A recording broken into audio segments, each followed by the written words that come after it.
size.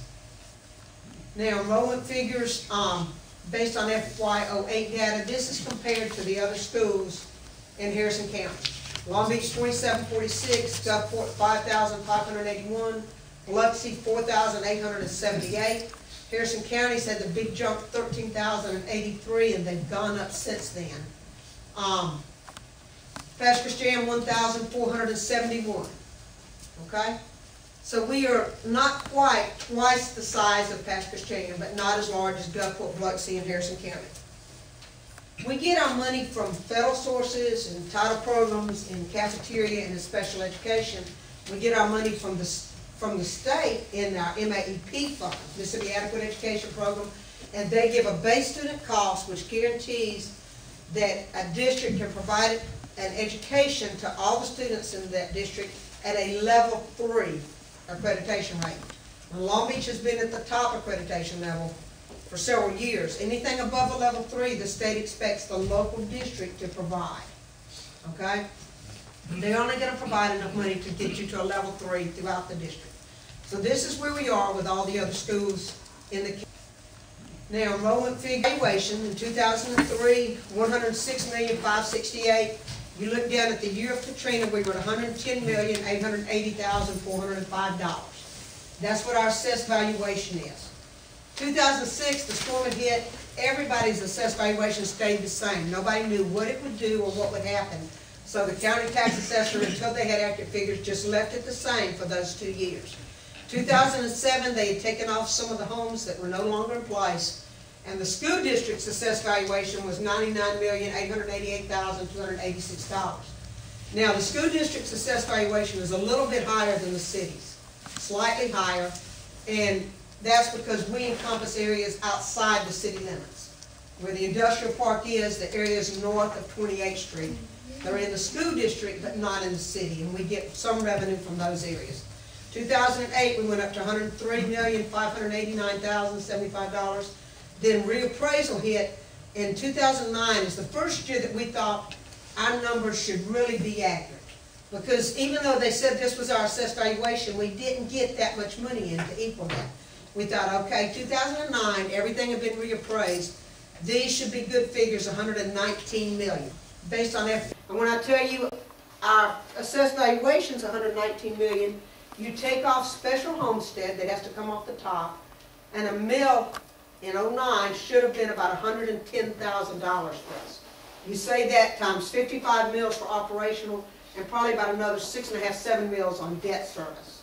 And that's what we ought to be able to count on coming locally.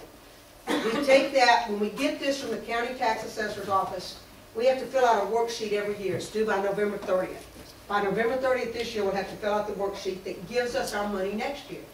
You take the figures that the county gives you, your assessed valuation, you subtract special homestead, and you come up with a figure that the state says, okay, this is what you're going to get at the local level. Then they give you your money from the state based on that. The more ability a local district has to provide, the less money you get from the state. They have a formula they use. So Biloxi, Harrison County, who has a much higher assessed valuation, they'll have more deducted. But for us, if we are supposed to get $110,000 a mill, we'll lose some money from the state because they say, well, you have the ability to produce that. This is a comparison of our assessed valuation based on FY08 data. And this is FY08, it's the last year that's come out for the Mississippi Department of Education. You'll see Long Beach at $103 million, Gulfport $313 million, Biloxi $448 million, Harrison County $635 million, Pasco-Christian $130 million, Ocean Springs $227 million, and Bay $152 million. These figures have gone up, remember? That's based on FY08 data. And I told you the last figure we had was $119 million as our assessed valuation. So the others have gone up accordingly. The next slide I'm going to show you, because I told some parents this and they didn't believe me. So I went back and pulled this. This was the notice of tax increase by the Pasco-Christian Public School District. Because our parents compare Long Beach, what they want for their child, based on what the other schools in Harrison County are providing for their children. And we hear a lot about, well, Pass is doing this, Pass is doing that. So as I told them when we pulled this, each year we have to do a notice of tax increase. Whether you're increasing or not, and Pastor Christian did not increase their millage, it's a law, you have to put this in the paper. Pastor Christian down here, you can read that for next fiscal year, Pastor Christian Public School District plans to increase your ad valorem tax millage rate by 0 mils from 54.69 mils to 54.69 mils. Now I'm showing you that because they're at less than 55 mils. Now that's operational plus debt service. We have 55 mils just for operational. In this, it also shows you that of that amount right here, 42% or $8,711,961 is proposed to be financed through a total ad valorem tax levy. When you talk to Pastor Christian, they will tell you that about $1 million of that is debt service. So that leaves an operational budget in Pastor Christian School District ad valorem of $7,711,961. Pastor Christian's enrollment is 1,471 students. Their per pupil expenditure is $5,242.66 a student. Long Beach's operational mills, last year, our assessed valuation, we should have gotten $110,000 a mill. We only realized $93,000 a mill. And we're working on that with the county to see why. But our operational budget only produced $5,100,000. With an enrollment of 2,746 students, our per pupil expenditure is $1,857.24.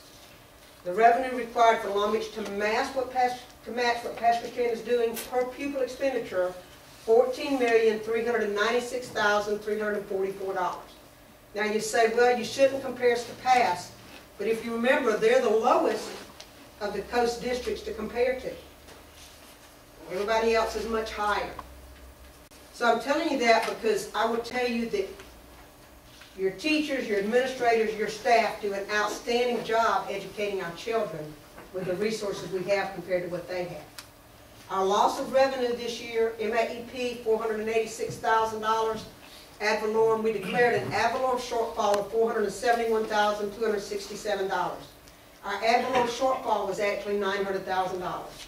We only declared the $471,267 because a CDL loan came out after the storm and the city also had one.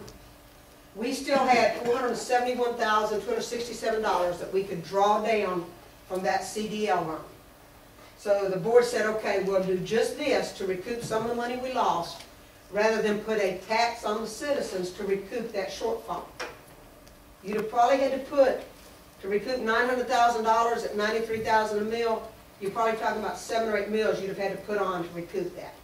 This was the last year for the CDL, and Becky, your CDL is through also, right? Mm-hmm. So that's gone. We can't go to that anymore to recoup our shortfall. So we did a shortfall of $471,000 to recoup part of our ad valorem loss. Our ADA, we're down 555 students from the, the year before the storm. So we lost, last year's base student cost is $4,695. It's about $70, $80 higher than that this year.